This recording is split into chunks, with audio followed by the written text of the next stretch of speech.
এই এক বছরে আমাদের কোনো প্রকারের খাদ্য শস্য আমাদের আমদানি করতে হয়নি।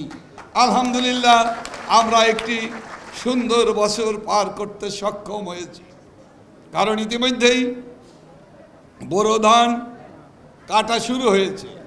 নেত্রকোনা, কিশোরগঞ্জ, সুনামগঞ্জ সহ বিভিন্ন জেলাতে ইতিমধ্যেই ধান মাড়াই করা শুরু হয়েছে। অচিরেই যদি কোনো দুর্যোগ দুর্বিপাকের না হয়, তবে হয়তো আমরা সমস্ত সুন্দরভাবেই আমাদের বোরোর ফসল আমরা ঘরে তুলতে পারবো। এবং তাতে এবছরে যে উৎপাদন হয়েছে তা খুবই ভালো। এবং এর মধ্য দিয়ে আগামী বছরটি আমাদের বাংলাদেশের মানুষের জন্য একটি সুন্দর সম্ভাবনাময় বছরের সৃষ্টি হবে, যেখানে আমাদের খাদ্য সংকটের জন্য আমাদের কোনো বাড়তি চাপ সরকারের কাছে থাকবে না, বাংলাদেশের মানুষের জন্য হবে না। এটা হলো সবচাইতে গুরুত্বপূর্ণ দিক এবং গুরুত্বপূর্ণ বিষয়।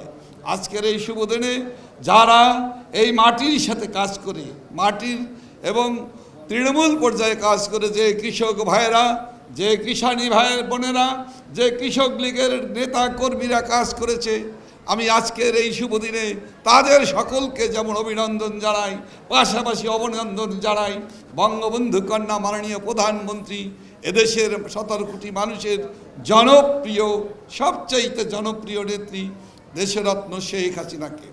প্রিয় বন্ধুরা, কৃষক লীগের প্রতিষ্ঠাতা জাতির পিতা বঙ্গবন্ধু শেখ মুজিবুর রহমানের স্মৃতির প্রতি গভীর শ্রদ্ধা নির্পণ করে বঙ্গমাতা ফজিলাতুন্নেসা সহ 15ই আগস্টে যে শহীদরা আত্মত্যাগ করেছেন তাদের প্রতি গভীর শ্রদ্ধা মাগফিরাত কামনা করছি।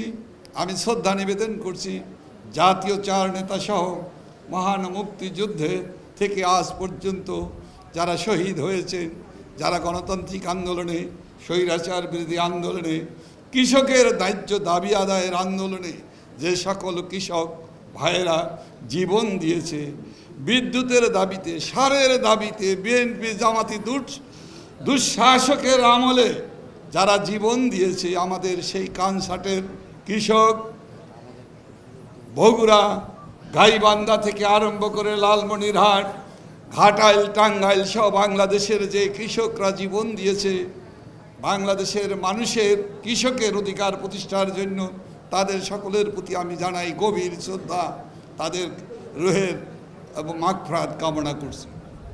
প্রিয় বন্ধুরা, আজকে বাংলাদেশের দেশরত্ন শেখ হাসিনার নেতৃত্বে বাংলাদেশ এগিয়ে চলছে।